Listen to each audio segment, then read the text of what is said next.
Will you pray with me? May the words of my mouth and the meditation of each heart be acceptable in your sight, O God, our rock and our Redeemer. Amen. Instead of a traditional message, I'm going to read a prayer of lament and praise written by Reverend Dr. Lisa Waits. This prayer begins with a lament and ends with praise. It describes many of the toxic theologies and ableist assumptions that she, and those of us with disabilities and/or times of deep grief or pain, have encountered from the church or individual Christians. She is a chronically ill, disabled minister. As you hear this prayer, I encourage you to get curious, to think about where in your own life you have been affected by harmful theology, and perhaps where you have done some harm. Today, we're going to bear witness to each other's pain and to our own.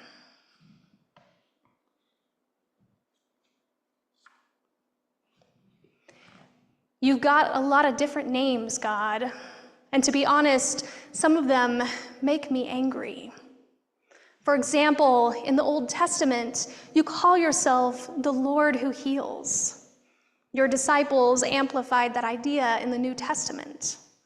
One even wrote that if anyone is sick, they just need to gather up some church elders, get anointed with oil, and have prayer together. Voila, instant healing, easy peasy. Sounds fabulous, doesn't it? Just think of all the suffering we could alleviate in your name. Except, what happens when you aren't? Aren't healed, I mean. I've been chronically ill my entire adult life, and for most of the time, I've been left wondering whether we used the wrong oil, brought the wrong elders. Or is it actually, like so many Christians have accusingly told me, my own fault, that I am still suffering? I must not have prayed hard enough or long enough, they said. Or my faith wasn't strong enough, or I had doubts. Or maybe I have a demon, or some hidden sin is preventing my miracle. James piles on with his observation that only the prayer offered in faith will make the sick person well again. So, if we who suffer aren't made well, then either our own faith is suspect, or the faith of the person praying is insufficient. Or maybe they're just selling snake oil. As a postmodern person, I tend to interpret this text as blaming the victim. Your church is really good at that, by the way, blaming the victim. This seems especially true when the victim is a patient, a person who is sick or disabled. But then again, you started the idea with your, if you live right and keep my commandments, then I won't afflict you with any Egyptian diseases campaign. What are we to conclude then?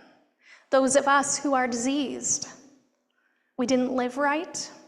We broke a commandment somewhere along the way, and now you are afflicting us?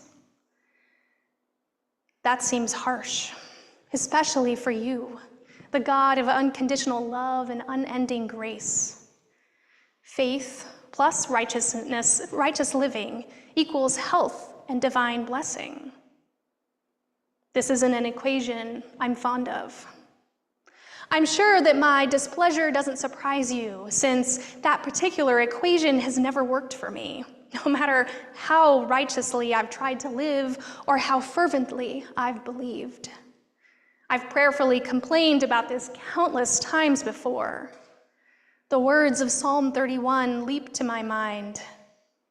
Be gracious to me, O Lord, for I am in distress. My eyes are swollen from grief, and my body and soul are wasting away. It's not just my body and my soul. Sometimes I feel like my whole life is wasting away. I despise how very small this life of illness is. I'm an educated, passionate go-getter. At least, I used to be. At present, it's a gold star day if I can get through what my perky physiotherapist calls the basic activities of daily living by bedtime. It's no wonder that these tasks seem basic to her. She's young and healthy. But my body is unreliable. Pain is my constant, unwelcome companion. I live with multiple chronic degenerative diseases. Part of my physical suffering is the result of trauma. My body bears the consequences of other people's sin. There are no cheerful get-well-soon cards for my situation. Barring a supernatural miracle, I won't ever get well again. You know all of this already, God. Nothing in all of creation is hidden from your sight. Yet you love me, whether I am well or ill, sturdy or fragile. I know and trust that comforting truth down to the very marrow of my arthritic bones. But my medical reality seems to make many Christians feel uncomfortable, then defensive, then hostile. I'm an ordained minister. Maybe that's what irks people so deeply, that I dedicated my life to God, yet I've been afflicted. It doesn't only seem unfair and unsporting, it challenges their very concept of you, God. My suffering pokes holes in their illusions of control over their own lives, their genetics, their job security, their destinies. I get it. The desire to live in a fantasy world where nothing bad can ever happen to you or your loved ones because you are #blessed is pretty darn seductive. Manifest your destiny. Name it and claim it. Be the head, not the tail. Live your best life now. I realize that acknowledging the precarity of life can be frightening. That fragile reality stares me in the face all day long. I don't have the luxury of denying my mortality. And this makes me an awkward party guest. Acquaintances tend to avert their gaze, keep their distance. I understand, but it still hurts. Countless friends and colleagues have prayed for my healing for decades. I've been anointed with every kind of oil there is and blessed with holy water taken from the Jordan River for good measure. I've been ministered to by Anglicans and Baptists, Episcopalians and evangelical free pastors, by Lutherans and Methodists, Pentecostals and Presbyterians, Roman Catholics and Salvation Army officers, Vineyard and Wesleyan worship leaders. I even tried deliverance ministry once in an attempt to rid myself of any evil spirits that could be lurking in my body, unbeknownst to me. Still, my healing hasn't happened.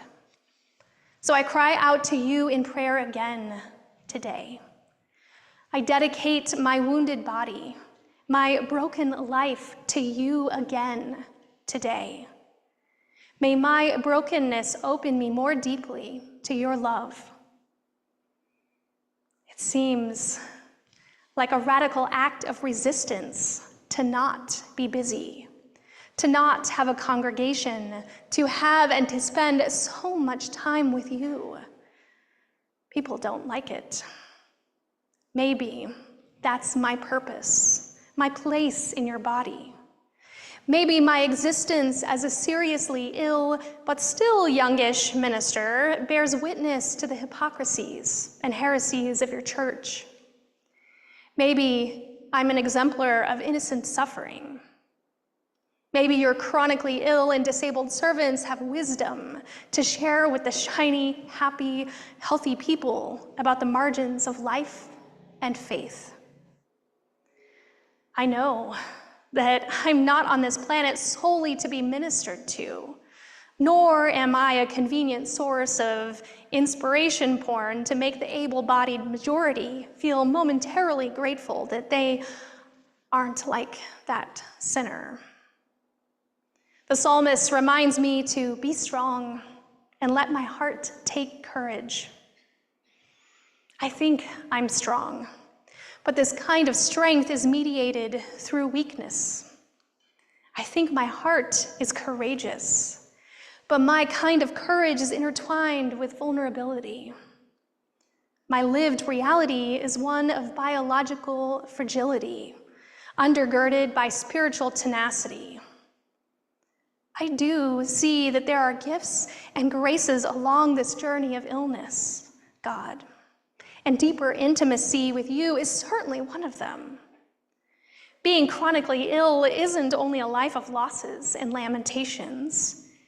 It seems important to thank you for that and to appreciate the moments of joy and blessing you've provided without adding any religious shellach, ecclesial expectations, or creaturely demands. Make of me what you will, O God, healed, not yet healed, or never healed until heaven. I am your servant. I offer my whole self to you again this day. Amen. I invite you to take a breath. If you notice anywhere on your body it's holding tension, turn toward it. Notice it. And release as much as you can. We are going to practice naming and bearing witness to each other's pain.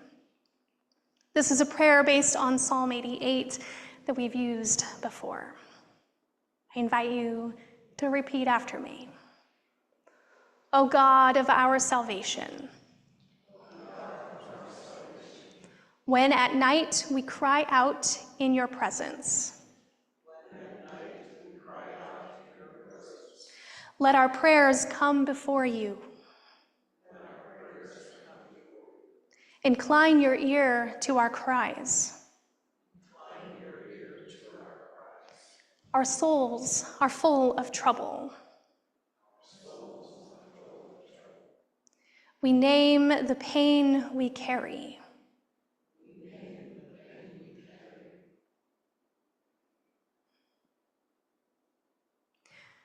We name the pain our past generations carried.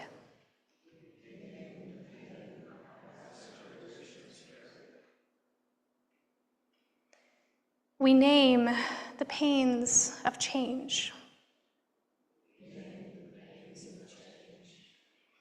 We name feelings or loss of connections with others.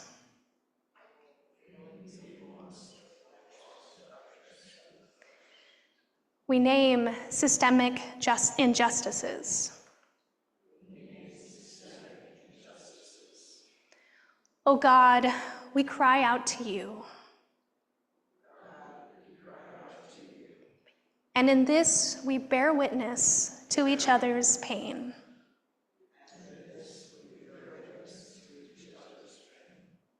Amen.